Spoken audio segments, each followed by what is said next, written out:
buenas noches, tengan todos ustedes bienvenidos a este cuarto programa de Primer Plano y hoy comenzamos pues con la noticia de este fin de semana y titulamos este segmento Todo Chiapas es México. ¿Por qué?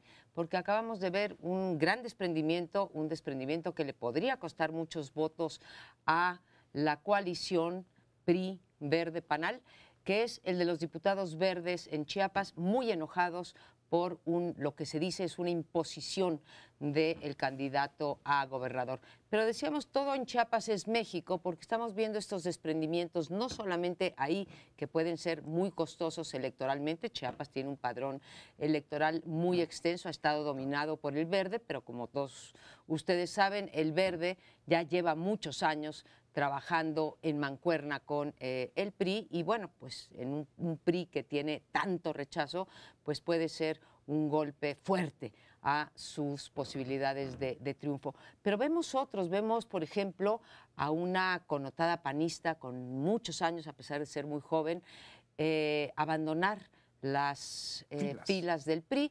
Ella dice, está del PAN, ella dice, Gabriela Cuevas, que se va porque 18 años de alternancia no han servido para el cambio y el anhelo democrático por el que lucha ella, y los del PAN dicen que en realidad se va porque no le dieron el lugar en la plurinominal que ella quería para asegurar su entrada al Congreso de la Unión, a la Cámara de Diputados. Y si nos vamos recorriendo, bueno, pues qué hablar de las desbandadas del PAN, qué hablar de un partido como Morena, que está en efecto recogiendo disidentes de todos los demás partidos, Gabriela Cuevas. O sea, es una cosa muy extraña en México, eso que nos enseñaron en la universidad en ciencia política, que normalmente cuando abandonabas un partido te ibas al partido que estaba más cercano ideológicamente a ti. Aquí no ocurre, ¿no? El partido más de centro derecha o derecha se va al de centro izquierda o izquierda, que es el caso de la hoy senadora diputada Cuevas, o Cuauhtémoc Blanco, que lo arropa el PES en la coalición con Morena para ir por gobernador de Morelos. Entonces estamos viendo unos movimientos que a mí, no sé a ustedes, me extrañan muchísimo, tanto porque los partidos están postulando a personas que tienen o han tenido procesos judiciales que han estado manchados por actos de corrupción y los arropan en los partidos como si no hubiera pasado nada. Bueno, y se nos olvida también de las filas del PAN. Para irse al PRI está también el senador Javier Lozano, que se va de vocero de la campaña de José Antonio Meade. Y bueno, pues aquí ya no hay claridad. Yo lo que tiendo a pensar, compañeros, es que pues nuestros políticos lo que quieren es hueso, de plano, donde les garanticen mayor posibilidad de triunfo, las ideologías no importan. Yo no estoy sorprendido de eso, el pragmatismo ha sido la línea general y hemos visto pues alianzas, movimientos de todo tipo en el pasado, es decir, nada de lo que me cuentas aquí me resulta sorprendente. Pero a ver, veo datos nuevos. Uno, lo de Lozano lo veo muy lógico, una buena parte de ese panismo que estuvo muy cerca del PRI, pues naturalmente deriva hacia él. No me sorprendería que en los próximos días otros senadores dijeran exactamente lo mismo. Lo que me sorprendió es que Gabriela Cuevas, en vez de irse con el grupo de Pepe Meade y ese sector, que como tú decías, ideológicamente parece más consonante, optara por irse a Morena. Pero no me sorprende que ella optara a irse a Morena. Finalmente ella tiene que tener un escaño, digamos, asiento legislativo, porque acaba de ser apoyada por el gobierno, nombrada presidenta de un órgano parlamentario internacional, y para conservarlo tienes que ser legisladora. Por tanto, ella dirá, oiga, ¿quién me hace legisladora? Usted. Bueno, si usted me ofrece, yo con mucho gusto lo acepto. Lo que me sorprende es que el movimiento de Morena, y lo dice Gaby Cuevas hoy en su formulación, claramente se abre ya como un movimiento no de izquierda, sino mucho más abierto, ¿no? Y dice, soy perfectamente consonante con una coordinadora de campaña como Tatiana Cloutier, que ha tenido toda una ruta, pero finalmente viene de la derecha panista y está ya como coordinadora de campaña de López Obrador, a una Gabriela Cuevas que se siente cómoda en ese movimiento. seguramente tendrá algún problema con sus socios del PT o del PES, o sentarse exactamente en la misma silla que Víctor Hugo Romo. No será fácil para ella, entre otras cosas porque ambos gobernaron la Miguel Hidalgo. Pero es interesante ver que López Obrador está integrando un movimiento cada vez más amplio, que puede incluir desde la CENTE hasta el CENTE. Así de amplio está el movimiento de Morena. Y por el lado del PRI, que no me sorprenden demasiadas cosas, lo llamativo es que el Verde Ecologista sí tuvo un acto, para mí hasta, digamos, Eso sí curioso. te sorprendió. No, bueno, a ver, dicen ellos que son un partido autónomo, no, y dicen, nosotros no vamos a permitir que el PRI nos imponga un candidato, y claramente lo que tienes ahí es una ruptura. Y está clara una cosa, el candidato del PRI no está como en una situación tan amplia como para estar perdiendo estados que ya gobiernan. Creo que este asunto en los próximos días va a dar mucho de qué hablar. Bueno, yo creo que vale la pena recordar que la ruptura entre el gobernador de Chiapas, líder del Partido Verde en ese estado, como ya dijeron, había roto con la Dirección Nacional del Verde, ¿verdad? Con el Niño Verde, que es el presidente, si no recuerdo mal. Un niño casi cincuentón, sí, pero Sí, niño, pero sí. es que le dijeron así desde Sí, que fue broma. por primera vez asambleísta cuando tenía 20 y pocos años. Bueno, yo lo recuerdo porque yo estaba en esa asamblea. O sea que... pero lo que extraña es que se hubieran inclinado por un personaje en el PRI que es Albores. Roberto Albores ya fue gobernador interino de Chiapas y tiene, pues, sí, Roberto Albores ya fue por unos meses gobernador interino de Chiapas, pero tiene algunas cuestiones positivas, algunos seguidores, quiero decir, y tiene mucho de negativo. Entonces, ahora se lanza como el líder que va a buscar la gubernatura, un señor Ramírez, que es el líder del Verde, pero que sí tiene una base consistente que han construido por muchos años en el estado de Chiapas. Y esto, pues, puede ser un golpe muy fuerte para el PRI si este grupo, sea por algún otro partido o coalición, o sea como independiente, se lanza y gana la gubernatura, con todo el apoyo del gobernador de Chiapas, aparentemente. Yo quisiera decir que no solo estos cambios hemos visto algunos otros. Una parte del Sindicato de Trabajadores de la Educación, desde hace muchos años, vota por el partido de López Obrador. Antes no Morena, antes fue PRD, y ahora por Morena, y lo han ido pronunciando, diciendo con claridad. Porque el yerno de la señora Elba Ester Gordillo ya anunció que él se iba. Y ahora el nieto de la señora Ester Gordillo, este diputado de apellido japonés que se... Faguara, o cómo se llama, no, esa es una editorial. ¿Faguara? Sí, se me olvida el apellido. Fujiwara. También ya acaba de pronunciarse a favor de irse a Morena. Sí, irse Bueno, a mí me ha agarrado una tos que a ver si me deja intervenir. La idea de que este desmadejarse no significa, en el caso del PRI, que ya están oliendo que por ahí puede venir una derrota. Y los priistas, en principio, no tienen ideología. Hace tiempo la tuvieron, pero yo creo que hace mucho la dejaron. Son pragmáticos, son gente lúcida, saben de política. Algunos de ellos llevan ya varias generaciones. Y entonces están viendo que esto, esta vez para el 2018 probablemente no les da. Y entonces los saltos que estamos ahora viendo de gente, pues aparentemente muy extraña, pues sí, la señora Cuevas, si en un tiempo hizo alarde de anti-López Obradorismo y lo dijo y lo declaró, y de repente dice, no voy a Morena, pero voy a apoyar a López Obrador. En la espera, yo creo, sí, de que le den el lugar en la Cámara y pueda mantener su lugar, su presidencia en esto que dicen que es la ONU de los legisladores. Sí es. Pues si la ONU no sirve mucho, la ONU de los legisladores yo creo que sirve menos. Pero en fin, ha de ser bastante atractivo ser presidenta de una cosa de esas. Si es la desbandada inicial un indicador de que algo está fallando ya en el PRI ahorita, esto puede ser un círculo que se refuerce. Entre más avance el tiempo y más salgan, más se dará. Ahora bien, ¿por qué se les acepta?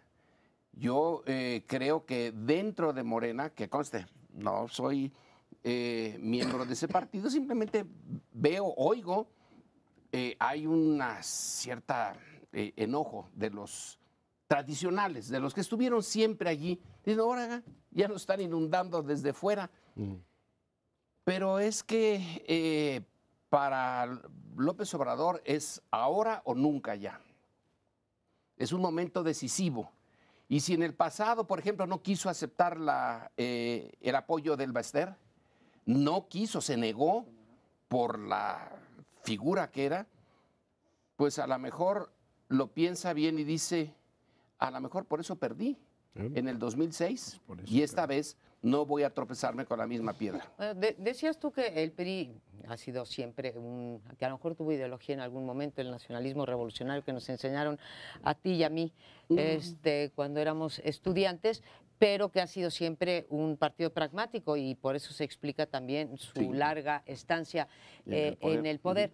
Ahora, pragmáticos están siendo todos, eso es cierto, porque todos quieren llegar a la silla del águila. Yo, sin embargo, a pesar de que Leonardo dice que no le sorprende para nada, quizás sea peque yo de ingenua, pero a mí sí llega un momento que sí me sorprende, quizá por este anhelo de decir, bueno, hay opciones ideológicas, sí, y hay cosas permisibles, pero ya llegamos de repente a unos niveles que a mí sí me sorprenden, ¿sí? Como me sorprende, ni modo. ¿Sí? Mi capacidad de sorpresa todavía no se acaba. Una es lo que está diciendo ahorita Lorenzo. Me acuerdo que en un artículo Juan Pardinas lo llamó el camión del cascajo, ¿no? Van recibiendo los partidos, él se refería en ese momento a Morena, pero sí, van recibiendo cascajo. Para mí, recibir a Cuauhtémoc Blanco, ¿sí? Pensar en Fausto Vallejo y en el hijo, para el caso de Morelia, si es que se da, no es todavía un hecho, a un partido como Morena, con un individuo como Andrés Manuel López Obrador, que ha mantenido una línea consistente, eso sí tenemos que decir, consistente hasta hace muy poco tiempo, pues a mí sí no me deja de sorprender. Puedo entender algunos casos individuales como el de Javier Lozano, ¿sí? Que se va de un partido, en fin, porque no le dejaron espacio, porque no salió su candidato, pero hay otros que ya no puedo entender y en ese sentido les preguntaría, ¿qué es más criticable? ¿Que Gabriela Cuevas se vaya allá después de haber dicho lo que ha dicho de Andrés Manuel López Obrador, o que Andrés Manuel López Obrador la acepte después de lo que él ha dicho sobre Gabriela Cuevas? O sea, sí me tiene que sorprender, Leonardo. Ni una cosa ni otra. A ver, Javier Lozano fue priista, se pasó al PAN y ahora regresa al PRI. O sea, yo veo en eso una circularidad, no me voy a poner aquí a citar todos los que recuerdo que han defendido una cosa y después defienden otra, ¿no? Distinguidísimos salinistas han pasado al partido de Morena y se quedan tan panchos y no tienen absolutamente... Durazo está en Morena ahora. Durazo. Pero te podría citar miles, ¿no? A mí me parece normal. Yo creo que el gran cambio es el que dice Lorenzo. O sea, López Obrador 2006 dice, yo no puedo aceptar una reunión con la señora Elbester Gordillo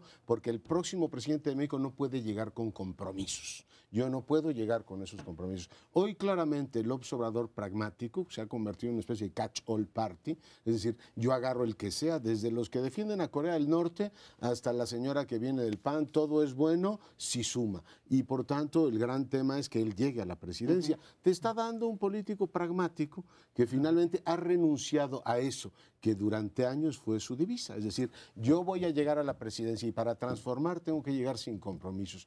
Ahora va a llegar con una coalición que incluye a Lili Telles, que la comentocracia de izquierda hacía polvo hace algunos meses por la entrevista que le hizo a Peña Nieto, ahora será senadora por Morena y tan tranquilos, ¿no? Y bueno, pues tendrán efectivamente que convivir los del PES con los tradicionales de izquierda, con los neopriistas y todos ellos con Gaby Cueva y dirán, bueno, pues Palacio Nacional bien vale una misa.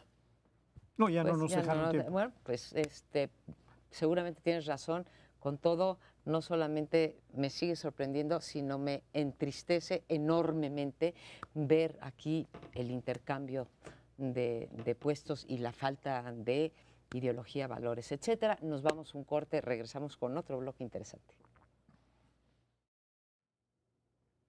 Y parece que ha sido un siglo, ¿no? Pero lleva un año en el poder Donald Trump. En este periodo hemos visto muchas cosas cambiar, desde la posición de la potencia como gran proveedora de bienes, digamos, globales, que ahora pues ha resistido desde el cambio climático hasta la protección del comercio internacional, tal como lo concebíamos hasta hace algunos años. Bueno, pues resulta que Estados Unidos ha renunciado a esta parte con un Donald Trump hipernacionalista que sigue defendiendo determinadas tesis, que vamos a ver qué les dicen Davos. Los más ricos, ya lo platicará Lorenzo Meyer más adelante, están inquietos por varias cosas. Una de ellas es porque el llamado líder del mundo libre resulta que ahora defiende el proteccionismo y cosas que para ellos no son compatibles. Pero en términos de lo que es la relación México-Estados Unidos, pues tenemos un año de desencuentros. Y yo de manera sintética diría que de ser, digamos, socios, nunca fuimos amigos ni familia, pero de ser socios pasamos a ser enemigos. De tener una relación que quería ser cooperativa,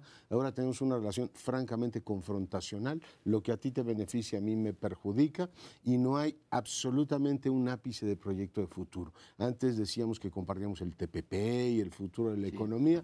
Hoy parece que las visiones de México y Estados Unidos están en las antípodas. Y eso para un gobierno como el mexicano, que depende tanto de la relación con Estados Unidos, ellos también dependen de nosotros, pero pueden vivir sin nosotros.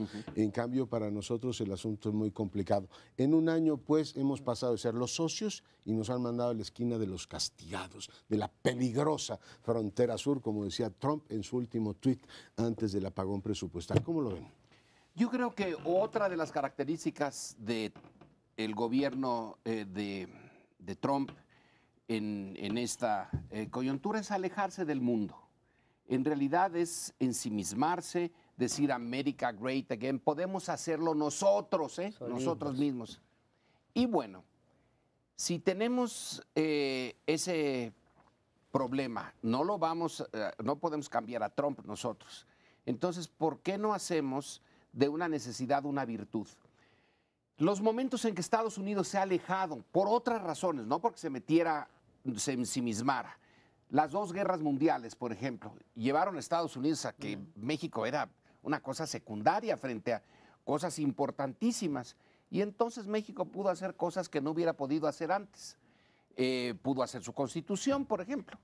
Teníamos tropas norteamericanas en México y no les gustaba el proyecto de constitución de 1916 y se fueron sin poder hacer nada porque tenían en Europa un desastre. ¿La Guerra Mundial? La Segunda Guerra Mundial, pues la Segunda Guerra Mundial es lo mismo, la buena vecindad, y aquí todos somos hermanos, y Walt Disney hace su película con José Carioca. Los Tres Caballeros. Pepe Carioca, Pancho Pistolas. Y Pancho Pistolas. Bueno, y si ahora Estados Unidos se retira y en parte, además de decirnos una serie de majaderías y humillarnos y poner este muro adriano para que nosotros los pictos no entremos a su mundo civilizado, y si lo tomamos como una oportunidad, si no la buscamos, como tampoco buscamos la Primera Guerra ni la Segunda Guerra Mundial, pero si hay inteligencia, un poco de solidaridad interna, a lo mejor podríamos usar esto para una cierta independencia de México. Yo quisiera decir que es el presidente Donald Trump el que más baja aceptación ha tenido en la historia reciente de los presidentes de Estados Unidos.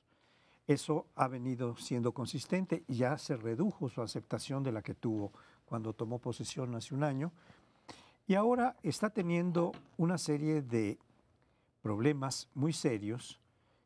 Y yo quisiera recordar que el viernes pasado se hizo una marcha de las mujeres en varias ciudades importantes de los Estados Unidos, pero también de Europa, en París, también de Japón, porque todas ellas coinciden en que la presencia de Donald Trump es una presencia de un regreso al fascismo, de un machismo exacerbado, de una violación y vejación permanente de las mujeres cuyo acoso se ha imputado al presidente Trump.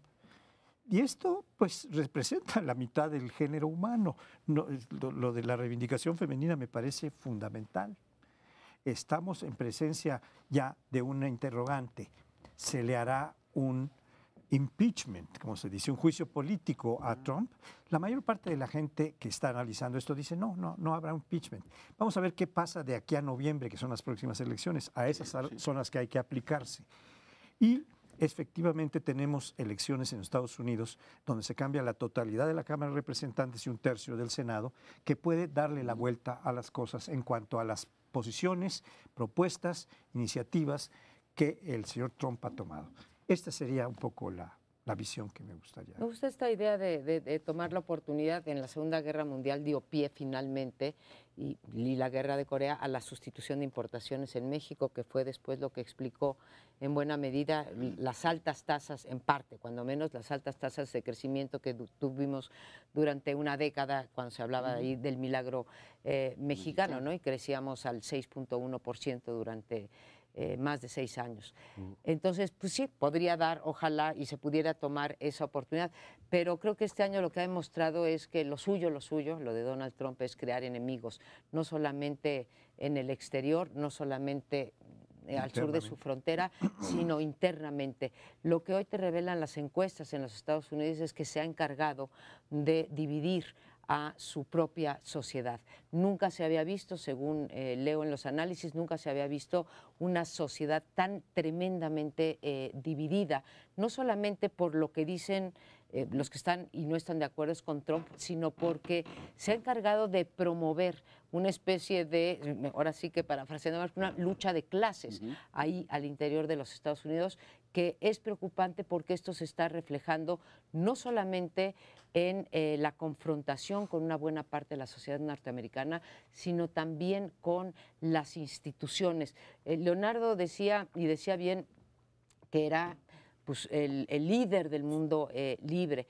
También lo ubicábamos como el líder de las instituciones democráticas, ¿no? Y es un hombre que ha mostrado muy poco respeto por las instituciones y por los usos y costumbres al interior de ese país. Me parece que su comportamiento, un hombre que ha tenido la más alta rotación en el gabinete y en el staff de la Casa Blanca, que ha tenido manifestaciones como la que mencionaba Paoli desde el día siguiente de su toma de posesión, y ahora, para reafirmarlo, las mujeres hacen esto, que se ha echado encima a instituciones tan importantes como el FBI o como el Departamento de Justicia, como el establishment militar, y eso pues se pagarán las consecuencias más tarde o más temprano, a pesar de que tiene buenos números que mostrar. Desgraciadamente, en la parte económica ha crecido el empleo, las tasas de interés, se ha recuperado el crecimiento, muy poquito, pero se ha recuperado, y una reforma fiscal, eso sí, que ha agravado la desigualdad de una manera escandalosa. Tienes toda la razón, y esa es una lucha de clases. Tú escribías sobre los gatos gordos, luchas, estos que se benefician de la reforma fiscal, pero toda reforma fiscal es muy popular cuando reduce impuestos, aunque le ayudes a los más ricos, por alguna razón la gente dice, mira, y en Estados Unidos pega muy bien eso, le están dejando dinero a la sociedad y el gobierno que ya no gaste. Por tanto, tienes guerra de clases o lucha de clases, lucha de sexos y lucha de razas, ¿no? Tienes todo metido en la lógica de Trump. A mí me encanta esta idea que dice Lorenzo Meyer de hacer de necesidad virtud. Es decir, la realidad que hoy tenemos es Estados Unidos nos dice, yo quiero un muro y no quiero libre comercio con ustedes. Vamos a ver cómo termina la ronda esta, pero me encantaría, formulo esto de manera absolutamente voluntarista, que la política exterior no se convirtiera en el gran tema de estas campañas. Pero tú lo que oyes es un PRI absolutamente inercial, que está esperando que Trump cambie de opinión y entonces sigamos haciendo lo mismo que hemos hecho hasta ahora. Tienes un PAN que tiene un señor que te dice en inglés y en francés que él va a decirles que es la economía más competitiva del mundo. Esperemos que lo siga haciendo, ¿no? En algún momento. Y un López Obrador que dice que va a mandar al carajo la agenda exterior, y tú dices, oiga, sí se dieron cuenta del problemón que tenemos hacia afuera, de los millones de personas que dependen de esa relación. O sea, la economía mexicana se está moviendo por el consumo interno, entre otras cosas, porque los paisanos nos mandan 24,000 millones de dólares. O sea, hay temas que son ineludibles. Uno de ellos es qué vamos a hacer el año próximo, sea quien sea el presidente, con los Estados Unidos. Y me encantaría que ese fuese el gran tema de las campañas. Es una posibilidad, las campañas todavía no empiezan. En cierta medida depende de la sociedad, de nosotros, de que les llevemos a ese punto de discutir lo importante, la seguridad, la política con la gran potencia, qué va a hacerse con la economía una vez que den por muerto al TLC. Supongamos que no lo dan por muerto. Le han puesto una paliza al pobre, que ahorita está en terapia intensiva. Si no se muere, va a andar en silla de ruedas durante un tiempo con muletas. Con esperanza de vida de 5 años, revisables, ¿no? Es lastimoso, ¿no? El TLC ahora. Así pues, hay que echarle imaginación y ganas, y la sociedad mexicana tendría que aceptar. ¿Cuánto tiempo nos dijeron que el nacionalismo mexicano ya estaba de modé? Algunos colegas, algunos colegas dijeron, esto ya supérenlo, como diría alguien que tiene poder en México ahora. No podemos superarlo, tenemos que modificarlo, tenemos que usarlo, tenemos que reformularlo, pero el nacionalismo es nuestra única defensa. Yo leí en el New York Times y después reproducido muy ampliamente en El País en español, una entrevista que le hicieron al ideólogo del Partido Demócrata, un señor de apellido Pérez, me parece, que plantea que él no está pensando en el impeachment, sino que está pensando en reforzar la lucha desde abajo para que las tesis demócratas permeen nuevamente a la población y puedan ir en noviembre del año entrante, de este año, a ganar las elecciones. Esto me parece un punto de vista verdaderamente importante, porque este es un señor que viene de la migración, es un señor que viene de la República Dominicana, sus ancestros, quiero decir. Y ha estado metido como un ideólogo demócrata, ha sido secretario de Estado, del Trabajo, ha sido diversas posiciones, que me parece que su opinión no es algo que debe verse hacia aparte, sino cuál es la nueva estrategia del Partido Demócrata. Me parece que es muy importante tenerla presente.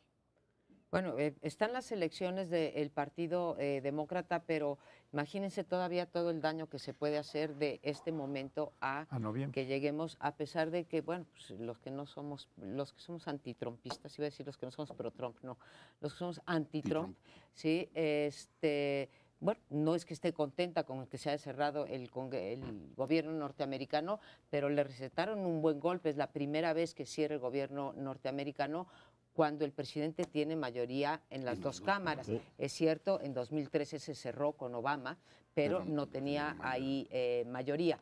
Entonces, es todavía imprevisible lo que pase de aquí al día 20 de noviembre o de noviembre, que son las elecciones, ¿no? Va a ser un año intenso. Les propongo que hagamos una brevísima pausa, regresamos con el tema de Chihuahua.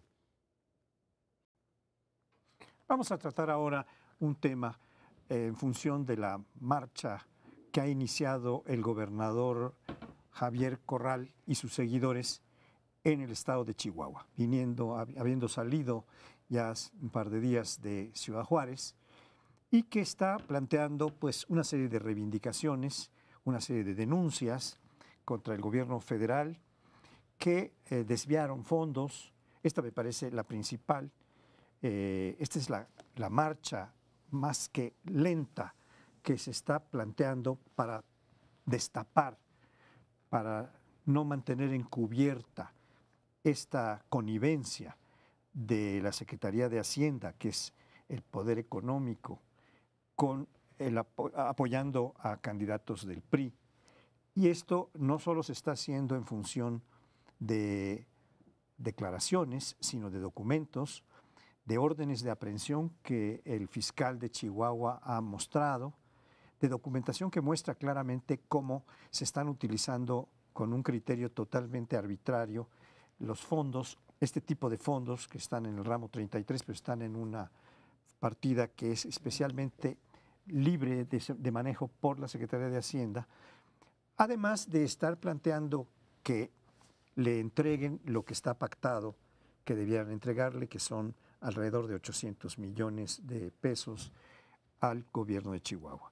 Está muy claro que el gobierno de Chihuahua está poniendo en riesgo una serie de actividades que requieren de esos recursos que tienen pactados.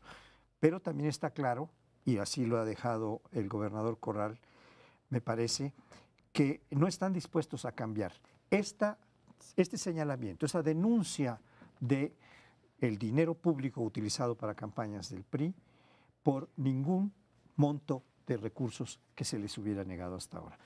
Está para ustedes, esta marcha viene despacio, pero viene fuerte. Por favor. Yo creo que hay que separar dos cosas. Me parece que Corral está dando, el gobernador Javier Corral de Chihuahua, está dando ejemplos claros, como no dieron otros gobernadores, de compromiso en los hechos, no en el discurso, en contra de la corrupción.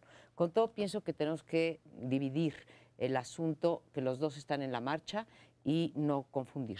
Uno es lo que ha hecho la Procuraduría, la Secretaría de la Función Pública Estatal en Chihuahua, de abrir investigaciones sobre el desvío de recursos para las elecciones o para otros fines, eso es uno, y otro es el problema que hay del gobernador Javier Corral con Hacienda, y que es un problema de todas las entidades federativas. Entonces, apoyar desde luego las dos luchas, pero separarlas, porque una tiene que ver estrictamente con el desvío de recursos para fines electorales y la otra tiene que ver con un problema estructural contra el que creo que hay que luchar. Y si tú dices que la marcha es lenta, Paulí, va a ser más lenta la reforma, ¿sí?, que llevaría a evitar la discrecionalidad de Hacienda, porque no nada más por Hacienda, que no nada más es la Secretaría Económica, es la Secretaría Política más importante de este país, porque a través de los recursos puedes hacer muchas cosas y puedes impedir que los otros hagan, ¿no? Entonces, es por excelencia el lugar donde está el poder político. ¿Y qué pasa ahí? Y por lo cual me gustaría llevar un paso más allá que lo que está luchando Corral. Corral está luchando porque se le regresen sus 700 millones que son de este fondo que tienen discrecional, es ramo 23, para cerrar, se llama de saneamiento financiero, ¿sí?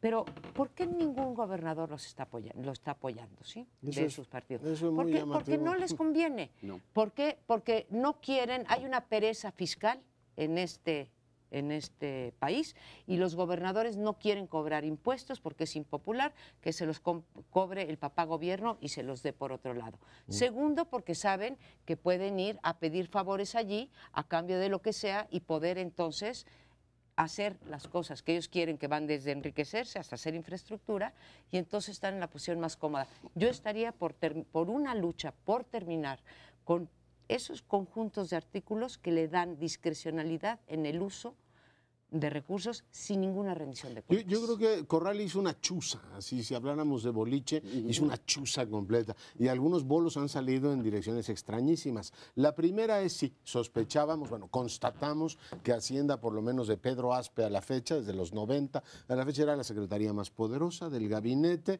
claramente el secretario de Hacienda hacía y deshacía. Lo que no teníamos tan documentado era el nivel de discrecionalidad que podían utilizar. Más hoy escribe algún comentarista diciendo suponíamos, o ellos se presentaban como técnicos. No, aquí todos son criterios técnicos y resulta que son absolutamente políticos. Ya lo platicamos la semana pasada eso. Por tanto, queda al descubierto eso, lo de los gobernadores, que sí en fin, te genera gracia, porque dicen, oiga, yo no me voy a pelear con este señor que es mi gran amigo y en los arreglos, en las comiditas en Palacio Nacional, resuelvo todo por ser solidario con mi amigo Corral. Bueno, del lado de Morena, yo sigo sorprendido de ir a Jacob Polewski defendiendo a Manlio Fabio Beltrones. Entonces, ya no se meten con el poder de Hacienda, sino con el desvío que originalmente también acreditó Corral de dinero de Hacienda al PRI, que le pega entonces a Manlio Fabio Beltrones, que tiene que ir efectivamente con un amparo en el bolsillo.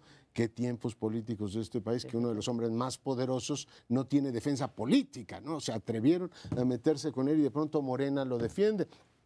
Y tienes efectivamente pues todas las reacciones de un PRI que no acierta a responder, quiere modernizar este país y le dicen, oiga, pues resulta que tiene usted un gobernador fugado, una procuraduría que tardíamente pide la extradición y dice, sospechamos que está entre El Paso y Miami, no saben dónde está, aunque supongo que puede fácilmente averiguarse. En suma, lo que hizo es una chuza en toda la línea. Y si me permiten agregar, Anaya anda muy preocupado que porque a lo mejor Meade lo cambian como candidato, pues a lo mejor Corral es mejor candidato que Anaya, ¿no? Mira, a estas alturas ha demostrado mucho más prestancia política que el propio candidato del PAN. Desde luego que sería mejor candidato Corral que cualquiera de los otros que pueda tener el PAN, pero ya no se puede. Ya están las fechas. Él está muy preocupado por el relevo, igual lo relevan a él también. ¿Todavía se puede? Legalmente los tres pueden ser relevados. Bueno, eso era una broma, de todas maneras, no sé si los tiempos jurídicos le Sí, dan. Dan. yo creía que ya no, pero en fin, vamos a algo que dijo María Amparo. Hay que desligar lo de Hacienda y su discrecionalidad y lo de los desvíos de los fondos, pero resulta que los dos concurren con Hacienda. Sí, quien dio la luz verde para el desvío de fondos fue Hacienda, y quien hace ahora, según su leal saber y entender, el castigo a Corral es Hacienda. Entonces, no los podemos desligar. Hacienda está en los dos problemas. Y lo que tú dices de que desde Pedro Aspe hasta acá, te quedas corto. Yo ahorita estoy viendo una tesis en donde ya Ortiz Mena detiene políticas de López Mateos, es decir, del presidente, se las detiene Ortiz Mena, que ya tiene una influencia porque tiene muchas conexiones con Estados Unidos, con el Fondo Monetario, con los círculos financieros exteriores. Entonces, ¿quién gobierna en México? Creo que nos lo debemos de repensar. Ya el pobre de Osorio Chong salió hecho una desgracia de gobernación. Ya ahí ya no está el poder. No puede realmente, aunque tenga Pegasus y sus espías y todo, el poder está en el señor de los dineros, en el que dice, miren, este dinero yo hago que se convierta en ingresos para el PRI. Y yo este otro dinero castigo a los que no quieren cooperar. Y ¿dónde está el presidente aquí?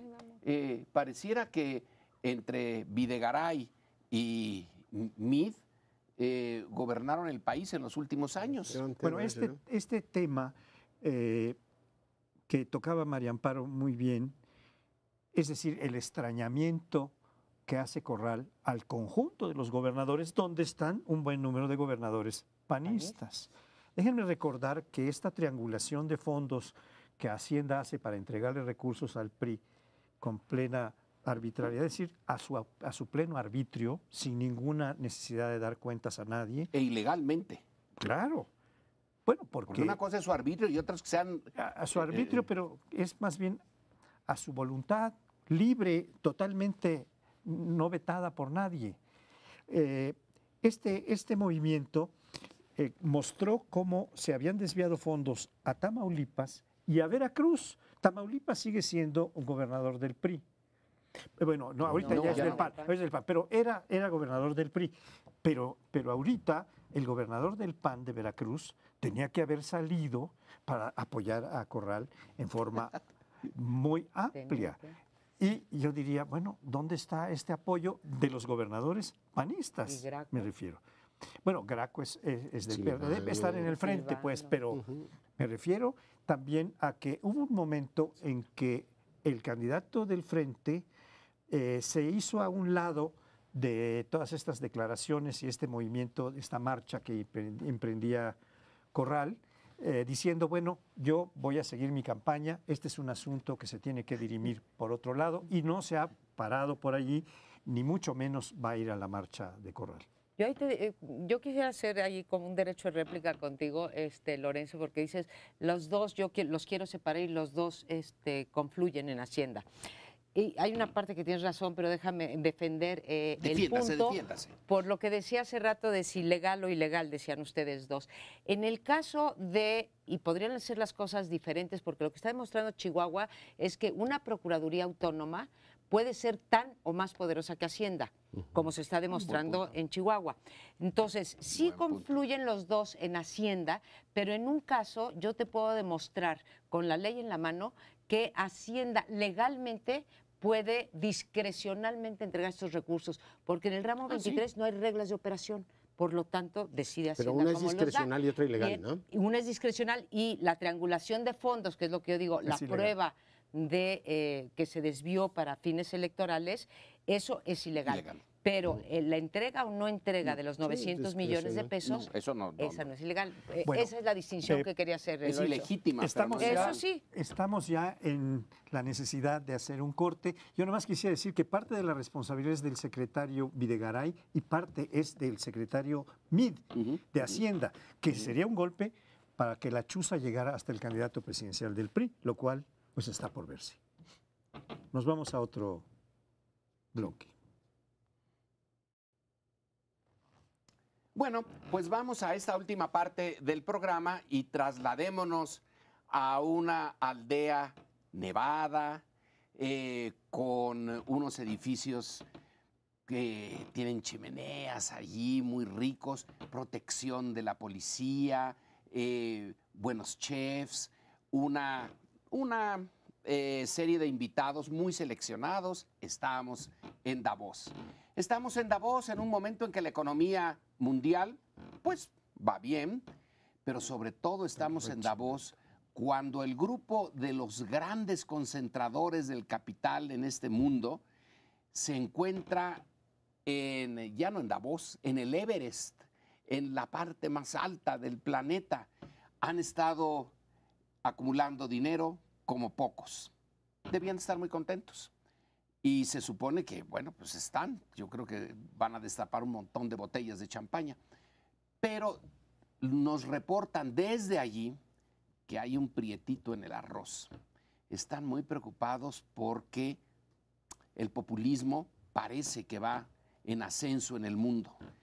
Es una respuesta a esta superconcentración de recursos en unos cuantos. Ya Oxfam nos dice, bueno, 8 multimillonarios en el mundo tienen su fortuna, equivale a lo que tienen 3.600.000 seres humanos en el planeta, que 3.600 millones. 3.600 millones de seres humanos en el planeta que tienen los ingresos más bajos. Entonces eso les preocupa. No les preocupa la concentración, les preocupan las reacciones a esa concentración. Ese es el tema. Y un mundo fracturado y un mundo así, de hecho se llama la convocatoria de la conferencia, el gran paraguas, ese es un mundo fracturado en el cual tú tienes una potencia hegemónica que remite, y yo creo que el principal populismo, el que más les preocupa, es el de Donald Trump, que será uno de los oradores estelares de esta reunión de Davos. Dirán, ¿qué nos vendrá a decir este señor? Desde ahí se ha defendido la apertura económica, la globalización, la no existencia de fronteras para efectos económicos, para otros efectos se mantenían las fronteras como tales. Es decir, el gran enigma es ese. Tienes una Unión Europea que ha perdido efectivamente también encanto como un elemento atractivo. Tienes ya tensiones muy fuertes entre un este de Europa que resiste también por movimientos populistas y nacionalistas en Hungría, en Polonia. Gran Bretaña está en una zona gris porque se está como replanteando si puede o no volver a la Unión Europea, pero en todo caso sigue siendo un factor de incertidumbre. Y tienes una Rusia que adquiere no digamos, expresión económica pura, como sí la tiene una China. Hoy editaba o publicaba efectivamente un periódico norteamericano que los chinos ya están en la cabeza en todo esto que tiene que ver con la edición genética, ¿no? Que tiene que ver, no me extiendo en ello, pero con quienes van a dominar la farmacéutica, la producción de alimentos en los próximos años. O sea, China está metida ahí, ¿no? Pero tienes una Rusia que expresa poder político como nunca antes. Incluso con posibilidad, se discute si entra o no, digamos, o tienen alguna injerencia en las elecciones de todos los países. Yo creo que ese mundo fracturado también a estos señores que dirán, concentramos tanta riqueza como la mitad del planeta. Yo no sé si eso es un motivo de vergüenza más que de orgullo, pero en todo caso tienen toda la razón para tener una preocupación enorme, porque la base de reproducción de su riqueza hoy está claramente amenazada por lo político. A mí me impresiona mucho porque sí creo que tienen esta preocupación. ¿Qué va a decir Trump? O sea, va a seguir confrontando y rompiendo esta idea de, digamos, de los valores del mundo occidental, libres, democráticos, etcétera.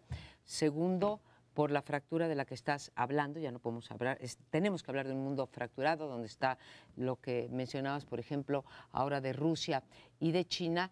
Y también creo que tienen razón por estar preocupados por los surgimientos del populismo. Lorenzo, populismos de derecha como el de Trump o incluso el de Theresa May, ¿sí? Y populismos de izquierda como los que vemos en otros países.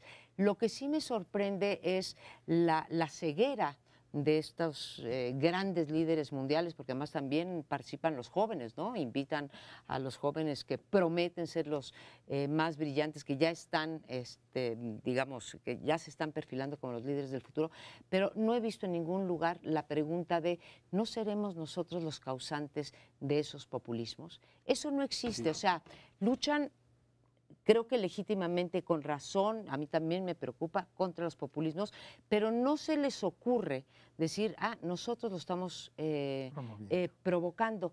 Me pasa un poco como con la discusión de la corrupción en México, ¿sí? Dicen, híjole, ya no nos peguen porque le están pavimentando el camino a López Obrador. Oye, deja de hacer actos de corrupción y así le dejarás de pavimentar el camino a López Obrador, ¿no? Entonces, pregúntate por qué se están pasando las cosas en lugar nada más de condenarlas. Yo creo que sí es muy importante la razón por la que están preocupados estos ricos a los que te refieres. Es una razón, creo que muy simple, de mercado. 3.600 millones de seres humanos tienen una capacidad de compra, es decir, tienen un mercado muy reducido. Las grandes fortunas se han hecho con base en que hay un mercado muy amplio que está consumiendo todos sus productos, sus servicios, etc. Cuando una mitad tiene muy reducida capacidad de compra, pues esta concentración puede ser un boomerang para los grandes millonarios, porque el dinero que hacen y que quieren seguir haciendo en grandes proporciones, lo hacen a base de un mercado muy amplio que tiene capacidad para intervenir en el mercado.